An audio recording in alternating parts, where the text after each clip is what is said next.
오늘도 변함없이 말씀 암송하고 시작하겠습니다. 주보 사면 예수님의 재림, 데살로니가전서 4장 16, 17절 말씀. 주께서 호령과 천사장의 소리와 하나님의 나팔 소리로 친히 하늘로부터 강림하시리니 그리스도 안에서 죽은 자들이 먼저 일어나고 그 후에 우리 살아남은 자들도 그들과 함께 구름 속으로 끌어올려 공중에서 주를 영접하게 하시리니 그리하여 우리가 항상 주와 함께 있으리라. 데살로니가전서 4장 16, 17절 말씀. 아멘. 여러분, 영화나 드라마에는 배경음악이 있습니다. 비 오는 날 어울리는 배경음악이 어떤 게 떠오르십니까? 여러분, 우리 인생에도 배경음악이 있는 것 같습니다. 우울한 배경음악이 깔리는 때도 있고 또 밝고 경쾌한 노랫소리가 들려오기도 합니다. 또 우리 인생의 어떤 중요한 사건들 배후에는 그 배경이 되는 이야기들이 있습니다. 오늘 우리가 살펴보게 될 이 사무엘상 16장 말씀을 보면 하나님께서 다윗을 어떻게 왕으로 세우셨는지 그 배경 이야기가 1절부터 나오게 됩니다. 저는 이 다윗의 왕으로 기름 부음 받는 이 배경 이야기를 이렇게 보면서 동화 신데렐라 이야기가 생각났어요. 신데렐라, 우리 제투성이 아가씨 이렇게 불리기도 하는 이 동화 내용, 우리는 아마 기억하시리라 생각됩니다. 어려서 어머니 잃고 어렵게 또 허드렛 일 하면서 그렇게 구박받고 살아가던 신데렐라, 이제 왕궁의 무도회에 가고 싶은, 또 가야만 하는 사연이 생겼습니다. 그러나 갈 수 없었던 그가 어찌어찌하여 무도회에 가게 되고 또 잃어버린 신발, 그 구두 하나로 말미암아 왕비가 됐다라는 그 신데렐라 이야기. 사람들은 이 이야기를 뻔히 알면서 또 너무나 분명하고 단순한 그런 이야기이지만 또 듣고 싶어하고 영화로도 만들고 애니메이션으로 만들고 그렇게 합니다. 왜냐하면은 그런 이야기들은 현실에서 잘 이루어지지 않는, 일어나지 않는 일이기도 하고, 나도 좀 그 동화 속 주인공처럼 인생 역전이 일어났으면 좋겠다, 이런 마음도 우리에게 있기 때문에 그런 동화가 계속 회자되는 것 같습니다. 여러분, 오늘 본문에 나오는 다윗도 처음 왕으로 기름 부음 받았을 때 왕이 되는 과정, 신데렐라 이야기 같습니다. 사무엘이 이 엘리 집안에, 이 이새의 집안에 가서 왕으로 될 만한 제목이 누군가 살펴볼 때 이 막내였던 다윗은 그냥 아버지가 내세우고 싶지 않은 아들이었어요. 그래서 저 들판에 나가서 아버지 양치고 있었고 그 사무엘이 온 현장에 있지도 않았습니다. 그러나 그렇게 허드렛 일하고 소외되고 그렇게 보잘것없는 사람으로 여겨졌던 다윗이 오히려 쟁쟁한 멋지게 생긴 형들을 다 제치고 왕으로 기름 부음 받는 장면은 정말 남자 신데렐라 같다라는 생각이 듭니다. 그리고 이 이후에 펼쳐지는 이야기들, 다윗의 입장에서는 참 고통스러운 광야의 시간들도 많았지만 그 왕으로 등극하기까지의 과정, 사무엘상 전체에 나오는 내용들은 정말 흥미진진한 그런 하나님의 이야기이고 반전이 있는 것 같습니다. 사실 다윗이 기름 부음을 받고 광야를 통과해서 이스라엘 왕국을 세워나가는 이야기는 다윗이 주인공인 것 같지만 사실은 다윗을 왕으로 기름 붓고 왕이 될 자격이 없었던, 사실은 다윗을 하나님의 사람으로 세워가고 다듬고 하나님의 사람은 어떤 성품으로 나라를 통치해야 하는지를 보여주는 그 진정한 하나님을 닮은, 하나님의 성품을 닮은 왕으로 빚어가는 진정한 왕이신, 킹메이커이신, 왕을 만들어 가시는 하나님이 사실은 주인공인 거죠.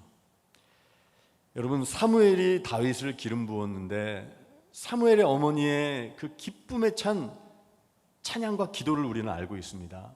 하나님께서 통치하시는 나라는 가난한 자가 높임을 받고 억눌린 자들이 세움을 받는, 비천한 자를 높이시는 진정한 하나님, 이 세상의 군왕들과는 다른 진정한 왕의 통치가 있는 하나님 나라를 노래하고 대망하는 그 한나의 노래, 그 노래와 기도로 말미암아 사무엘은 빚어졌고, 그 사무엘을 통해서 하나님의 성품이 어떤 분인지 어떤 것인지를 보여주는 진정한 왕 다윗, 그를 하나님이 세워가시는 이야기가 바로 오늘 본문 말씀입니다. 여러분 1절 말씀을 보면 하나님께서 사무엘에게 새로운 미션을, 사명을 주십니다. 이제 내가 사울을 아프지만 더 이상 쓸 수 없으니 새로운 왕을 기름 부어 세워라 명하십니다. 여러분 이 하나님의 새로운 미션의 명령에 사무엘은 대단한 종이었지만 두려워 떨었어요. 2절 보니까 무서워했어요. 왜 무서워했을까?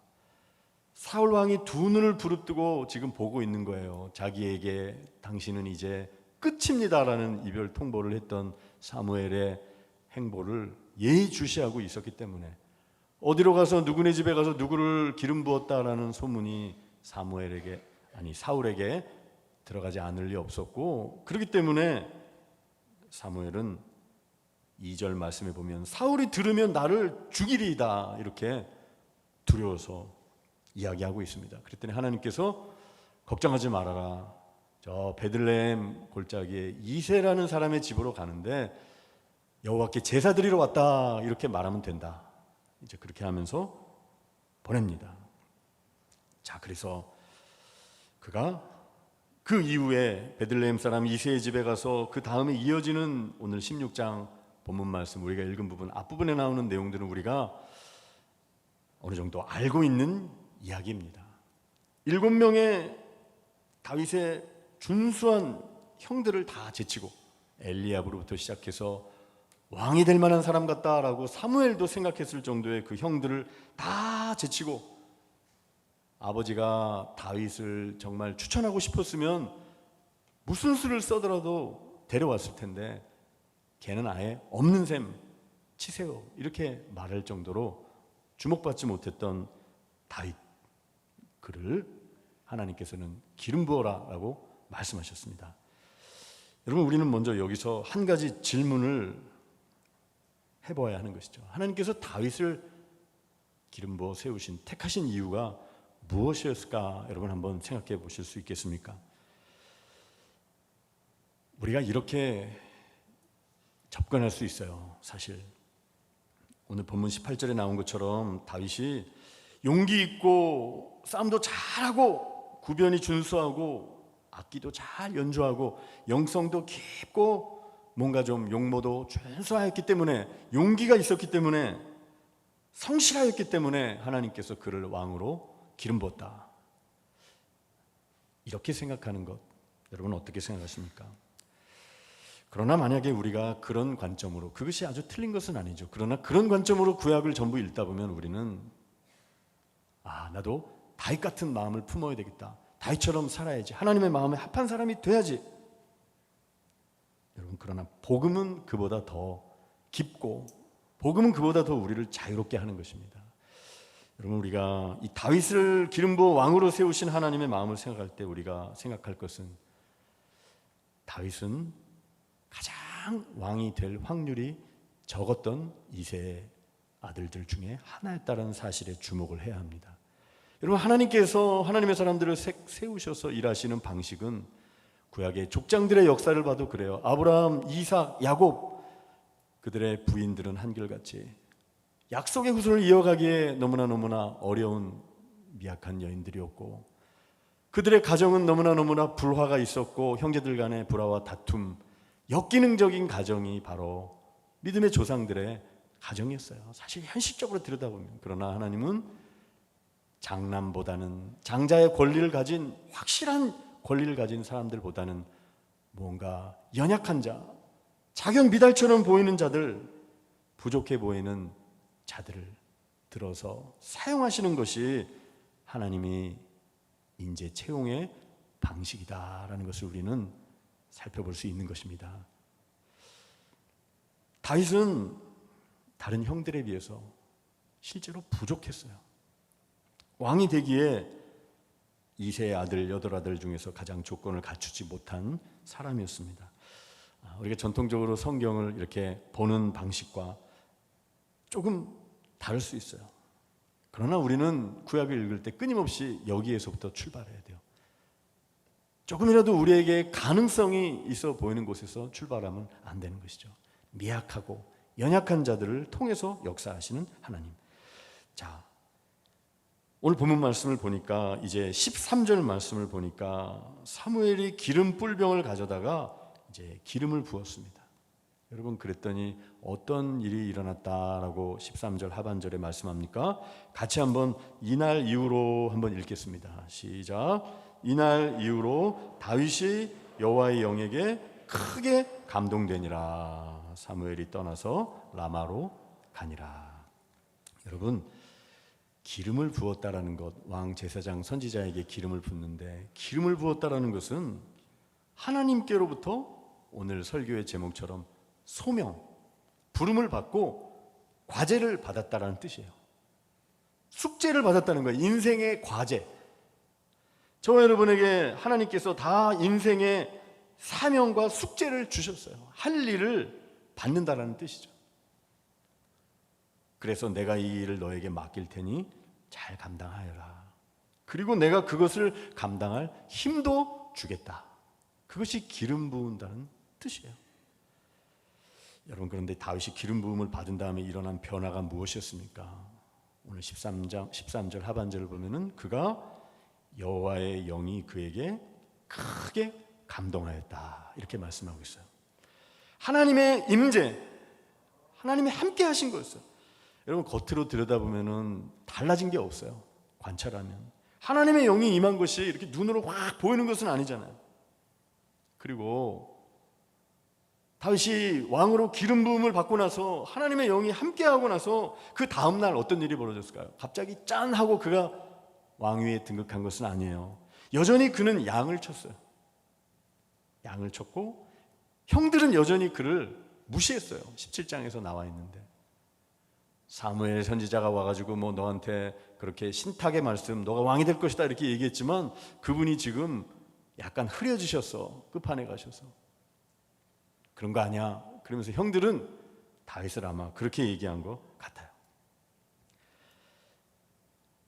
어떤 분이 재밌게 이렇게 상상력을 동원해서 다윗이 기름 부음 받고 왕이 될 것이다라는 얘기 듣고 그 다음날 또 변함없이 현실은 그대로 양치러 나갔을 때 양들을 향해 다윗이 이렇게 소리 질렀을 것이라고 하는 이야기를 들었어요. 야, 양들한테 내가 왕이래. 그랬더니 양들은 매 그랬답니다. 아무 일도 안 일어난 것 같았어요. 우리가 다 왕의 자녀가 됐지만 현실이 갑자기 달라지는 것은 아니에요. 뭐가 좀 쫙쫙 시온의 대로가 열리면 좋겠는데. 그리고 여러분 13절 하반절에 보니까 오히려 사무엘은 떠나서 라마로 갔다라는 표현이 나와요. 왜 굳이 그냥 여호와 영이 함께 하였다 다윗과 이러면 될 텐데 사무엘은 떠나서 라마로 갔다라는 이야기를 왜 굳이 적어 놓으셨을까? 사무엘이 남아서 이 존경받는 지도자가 후견인이 되어서 멘토가 되어서 다윗의 길을 쫙 열어주고 이리로 좀 와서 이 베들레헴에서 쫙 이렇게 좀 준비시켜주면 좋았을 텐데, 길을 열어주면 좋았을 텐데 내가 직접 키울 거다. 사무엘은 떠난 거예요. 인간적인 줄도 쭉 놓게 하시고, 그리고 하나님께서 기름 부어 주셨으니까 이제 하나님께서 그 다음 날부터 내가 이제 너에게 필요한 왕궁에 이르는 그 모든 필요한 사람들도 연결시켜주고 돈도 많이 필요할 테니까 정치 자금도 준비해 줄게. 재벌 2세 3세들이 경영 후계자 수업을 받듯이 최고 경영자 과정에 내가 등록금 대줄게. 이렇게 얘기하지 않았어요. 그냥 양을 쳤어요. 여러분, 여기서 우리는 한 가지를 우리는 생각하게 됩니다. 다윗은 지금 화려한 왕위 등극식을, 대관식을 하지는 않았지만, 왕궁에서 진무하고 있지는 않았지만 이미 기름 부음 받은 왕으로서 왕의 일을 하고 있다는 사실이에요. 우리는 이것을 놓칠 때가 많아요. 하나님이 그와 함께 하시기 시작했고 성령이 임재하셨고 그는 하찮은 일, 양을 치는 일을 그는 하였지만 이제부터 그가 하는 일은 예전에 다윗이 했던 일이 아니라 왕 같은 하나님의 자녀, 기름 부음 받은 종으로서 왕의 일을 그는 행하고 있는 것이에요. 하나님이 함께 하심으로, 하나님이 여호와의 영이 그와 함께 하심으로 하나님께서 함께 하셨는데 그의 인생의 특징으로서 계속 묘사되고 있는 걸 보게 됩니다. 사무엘상 16장 18절에서 보면 그의 신하들이, 사울의 신하들이 다윗을 추천할 때 여호와께서 그와 함께 계시더이다. 또 18장 12절 여호와께서 다윗과 함께 계심으로 사울이 그를 두려워했다. 18장 14절 다윗이 모든 일을 지혜롭게 행하는데 그것은 여호와께서 그와 함께 계시니라. 이렇게 말씀하고 있어요. 저와 여러분이 내가 하고 있는 일이, 우리도 다 왕의 자녀가 되었고 하나님의 자녀가 되었지만 세상에서 우리는 어쩌면 다윗이 기름 부음 받고 다음날 일정 기간 동안 해야 했던, 여전히 우리는 양을 칠 수 있고 보잘것없는 일을 할 수도 있고 주목받지 않는, 대단해 보이지 않는 인생을 우리는 그저 견뎌내며 살아야 할 수 있을 거예요. 그러나 우리는 기억해야 하는 것입니다. 이미 우리는 저 마지막 때에 영화로운 주님을 만나는 그 왕의 자녀로서의 화려한 등극식을 갖기 전이라도 이 땅에서 이미 우리는 하나님의 성령이 임한 자로서 왕의 자녀로 우리는 그 일을 행하고 있다는 사실을 꼭 기억하실 수 있기 바랍니다. 그때 우리가 꼭 기억해야 할 것은, 내가 이 왕업을 감당하기 위해서 필요한 것은 다른 어떤 것이 아니라 하나님의 성령이 나와 함께 하시는 것, 이것이 가장 본질적이고 중요한 것이라는 사실을 기억하실 수 있기 바랍니다. 여러분, 사울은 어땠습니까? 다윗이 여호와의 영이 함께하고 기름 부음 받는 그 장면 바로 이어지는 다음 구절에 14절에 보면 여호와의 영이 사울에게서 떠나고 라고 말씀하고 있어요. 겉으로 볼 때 사울 왕은 모든 것을 갖춘, 누가 보더라도 왕의 조건을 갖춘 사람이었어요. 왕궁에 살면서 막강한 권력을 지니고 군대를 휘하에 두고 대단한 것들을 지닌 그러한 왕으로서 적임자였지만, 그러나 그에게는 꼭 있어야 할 한 가지가 없었던 거예요. 하나님의 영이 그와 함께 하지 아니하셨기 때문에 그는 왕의 위협을, 왕의 임무를 감당할 수 없었던 것이죠. 여러분, 그 한 가지를 구하시며, 하나님 나를 왕의 자녀 삼아주시고 저와 여러분을 왕같은 제사장으로 이제 부르셨는데, 하나님 내가 하는 일이 때로는 작아 보이고 다윗에게 있어서 기름 부음 받고 그 다음날 했던 허드렛 일처럼 보여질지 모르지만, 하나님 이것은 이제 믿음으로 행하는 이 일은 왕의 일이고, 목회자로서 제가 기름 부음 받은 성직자로서 이 일을 감당하는 것뿐만 아니라 여러분도 동일하게 하나님의 기름 부음을 받은 자로서 왕같은 제사장으로 여러분이 삶의 현장에서 하고 있는 일들도 왕의 일이라는 것을 꼭 기억하실 수 있기를 바랍니다.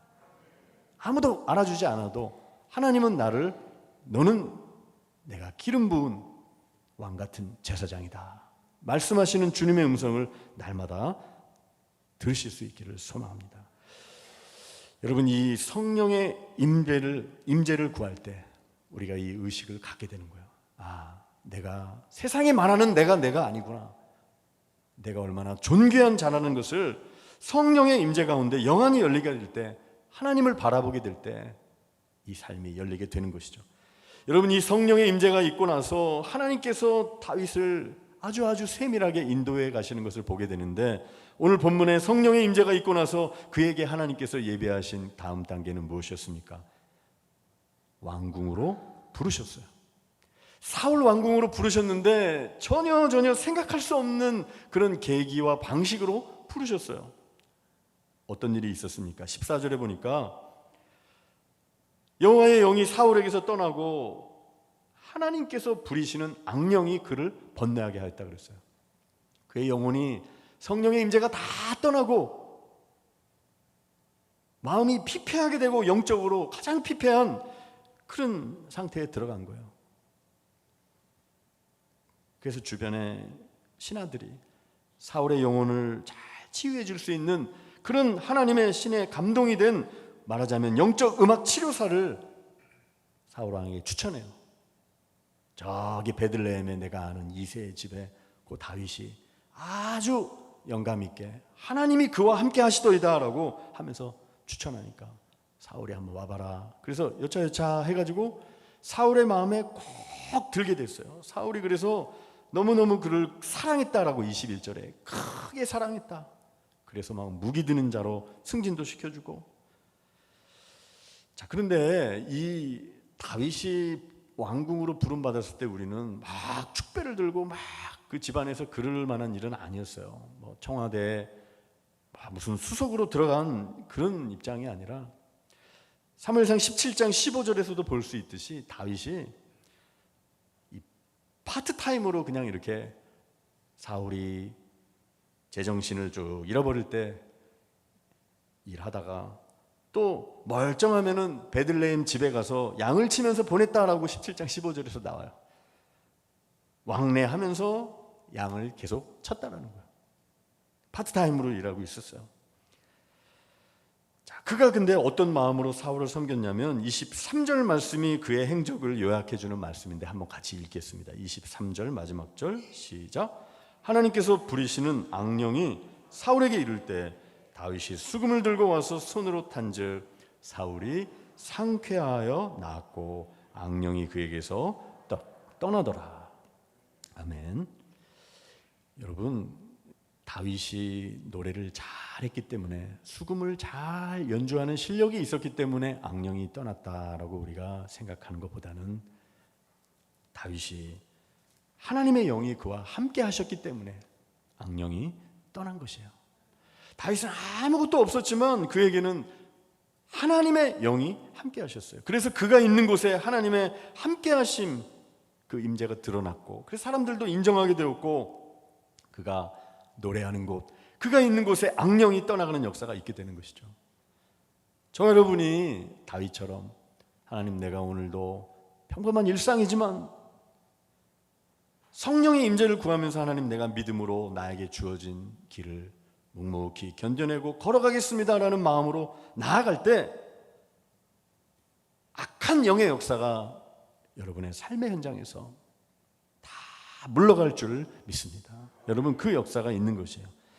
여러분, 그런데 오늘 본문에 보면은 이렇게 왕궁에 입성해서 여호와의 영이 다윗과 함께 하셨다 그랬는데, 여호와의 영이 함께 하시고 나서부터 벌어지는 일이 이상해요. 여러분, 왕궁에 2명의 왕이 지금 함께 거하고 있는 거예요. 장차 진짜 왕이 될 사람은 누구입니까? 다윗. 그런데 여러분, 한번 생각해 보세요. 다윗의 입장으로 감정이입을 해보겠습니다. 다윗에게 지금 맡겨진 사명이 뭐예요? 일이 성령의 기름 부음을 받고 그가 했던 일이, 시작한 일이 뭐냐면은 미쳐가는 왕, 영적으로 피폐해진 귀신 들린 왕 사울의 영혼을 치료하는 일이었어요. 그런데 여러분, 사울이 제정신을 갖게 되고 치료되면 치료될수록 다윗이 기도하고 연주하고 노래 부름으로 사울이 치료받고 회복되면 다윗이 왕이 되는 길은 더 멀어지는 것입니까? 단축되는 것입니까? 더 멀어지는 거예요. 이해가 되시죠? 굉장히 이게 힘든 일이었어요. 또 사울의 입장에서도 그랬어요. 다윗은 정말 필요한 사람이고 고마운 사람이었지만, 그렇지만 실제로는 정말 역설적으로 그에겐 위협이 되었던 사람이었어요. 그래서 18장부터 발톱을 드러내고 막 창으로 막 던지고 막 그렇게 됐다라는 것이죠. 여러분, 그래서 이때로부터 어림잡아 길게는 10년, 또 성서학자들에 따라서는 뭐 짧게는 5년, 정말 왕위에 등극하기까지 다윗은 도망자로 살아가는 거예요. 성령의 임재가 있었는데 도망자로 살아가고, 사울은 성령이 떠나고 추격자로 살아가는데, 여러분, 인생을 가장 비참하게 사는 길, 지름길이 여기 있어요. 한 영혼을 파멸시키기 위해서 그 아까운 인생을, 정력을 낭비하는 사울의 모습, 그것이 성령이 떠난 그 자리에 남는 결과예요. 사울은 다윗을 죽이려고 합니다. 점점 미쳐가며. 그것이 성령이 떠난 자리에서 남는 결과예요. 미움과 질투와. 여러분, 우리는 여기서 한 가지 중요한 것을 발견하게 됩니다. 성령이 임하시고 함께 하시고 하나님의 임재가 있고 그 기름 부음을 받고 나서 다윗에게 나타난 일, 그것은 안락한 왕궁의 침실이 아니었어요. 벼랑 끝에 몰리고 어려움이 이어지는 도피자, 도망자의 삶이었어요. 여러분, 예수님의 삶도 이것이 하나도 이상하지 않은 이유는 성령이 임하고 나서 우리에게 은사와 능력과 기쁨으로 충만해야 하지만, 진정으로 우리에게 성령이 임하는 것은 예수님의 삶을 볼 때, 여러분, 예수님이 공생애를 시작하시면서 마가복음 1장, 가장 먼저 기록된 복음서 마가복음 1장을 보면 10절에 하늘이 열리고 성부 하나님의 음성이 들립니다. 이는 내 사랑하는 아들이고 내가 너를 기뻐한다. 이 음성이 성령의 세례와 함께 있었지만 곧이어 이어지는 12절을 보면 이렇게 기록합니다. 성령이 곧 예수를 광야로 몰아내신지라. 광야에서 40일을 계시며 사단에게 시험받고 들짐승과 함께 거하셨어요. 편안하고 불편하고 위험한 곳이에요. 여러분, 진정으로 성령이 함께 하시고 성령의 사람이 된다는 것은 깊은 의미에서는 하나님의 사람으로 우리를 성숙하게 성품을 빚으시는 목적이 있기 때문에, 그것은 광야에서만 하나님의 사람의 성품은 만들어지고 킹메이커의 역할은 광야를 통해서 이루어지는 것이기 때문에, 성령이 진정으로 임했을 때 여러분, 성경을 쭉 보면은 고난이 있었고 환난도 있었고 광야로 오히려 가게 되는 역사를 보게 되는 것이에요. 사명을 진짜 감당할 수 있는 하나님의 사람으로 준비시키기 위해서는, 여러분, 우리 청소년들이 좋아하는 영웅 소설, 영웅 만화, 이런 영화 같은 걸 보면은 영웅들의 특징은 두 가지가 있어요. 강인한 캐릭터로 만들어지기 위해서 연단의 과정이 있다는 것이고, 고난. 하나는 철저히 영웅들은 다른 사람들의 행복과 성공과 안위를 위해서 살아가는 사람이에요. 악당은 남들의 행복은 알 바 아니에요. 나만, 그가 어떻게 살든 망가지든 말든 나만 행복하면 되는데, 영웅들의 이야기는, 진정한 영웅들의 이야기는 다른 사람들의 성공을 위해서 섬기는 사람들이죠.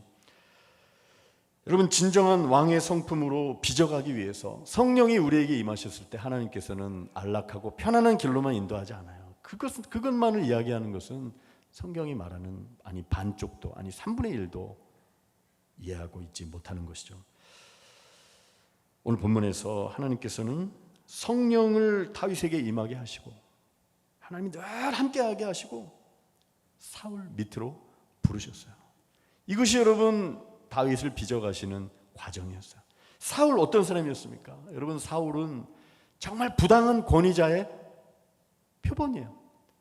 여러분, 일터에서나 공동체에서 정말 사울 같은 그런 견디기 힘든 사람들을 우리는 만나요. 근데 우리가 조심해야 될 게 있어요. 흔히 우리는 믿는 사람으로서 이런 생각을 합니다. 일터에서나 공동체에서나 사회생활하거나 하면서, 저 사울 때문에 나는 지금 다윗인데, 뭐 겉으로 막 얘기는 하지 않지만 저 사람이 정말 사울이다, 내가 다윗이지, 그래 잘 견뎌가자, 다윗처럼. 그러나 여러분, 그런 생각을 하는 순간 바로 내가 다윗이라고 생각하는 그 사람이 바로 사울이라는 사실을 기억해야 되는 거예요.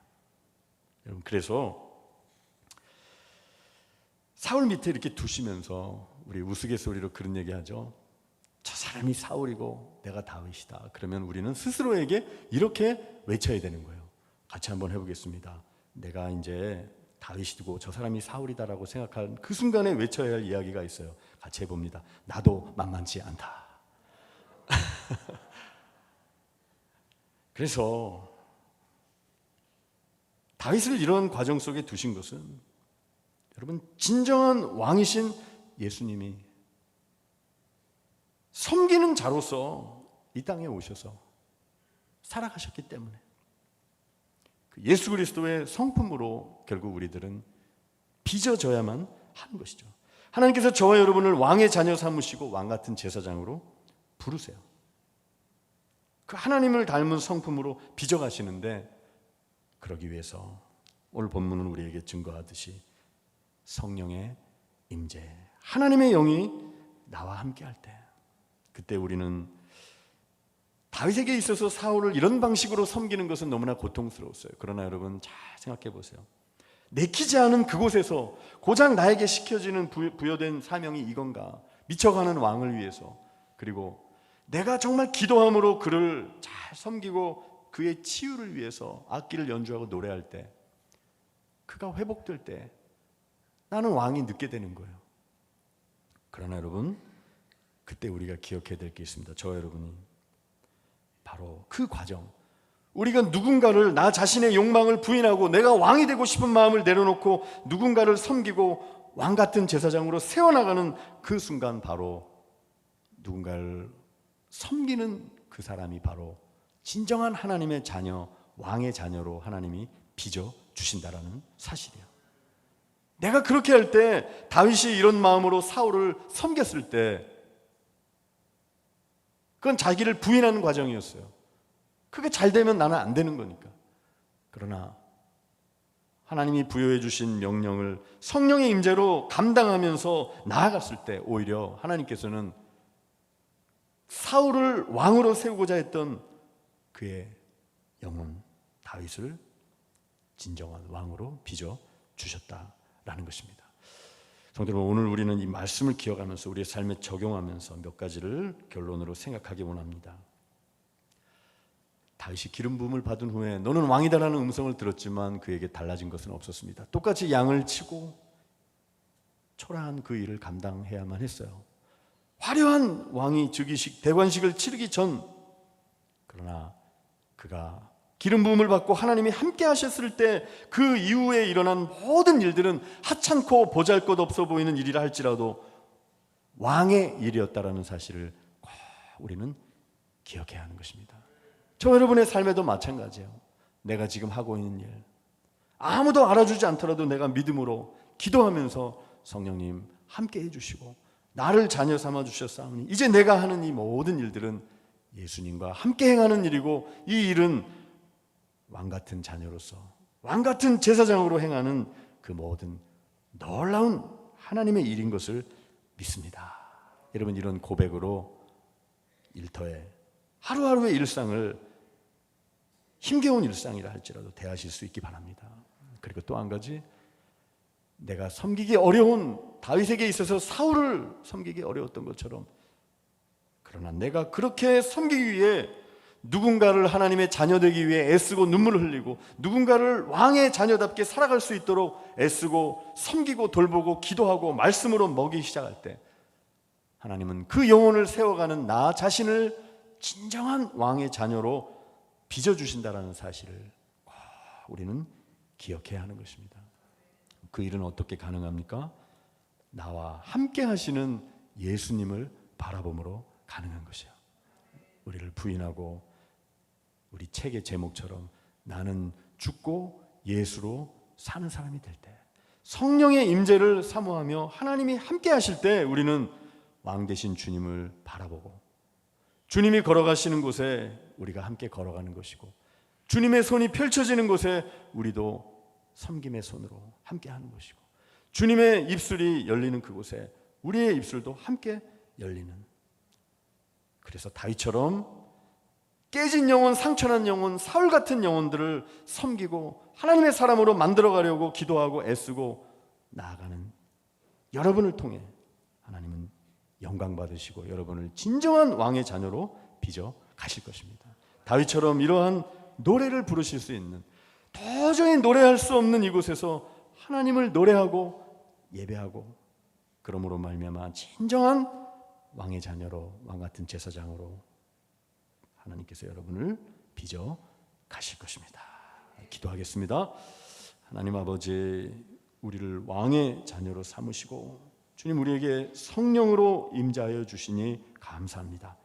우리가 섬기기 어려운 영혼들을 성령의 능력으로 섬기게 해주시고, 우리에게 맡겨진 사명을 내키지 않는다 할지라도 다윗에게 주셨던 마음처럼 우리가 감당하며 나아갈 때 하나님 우리를 빚어주시고 왕같은 제사장으로 사용하여 주실 줄 믿습니다. 주여 성령으로 임재하여 주시고 늘 함께하여 주옵소서. 예수님의 이름으로 기도드립니다.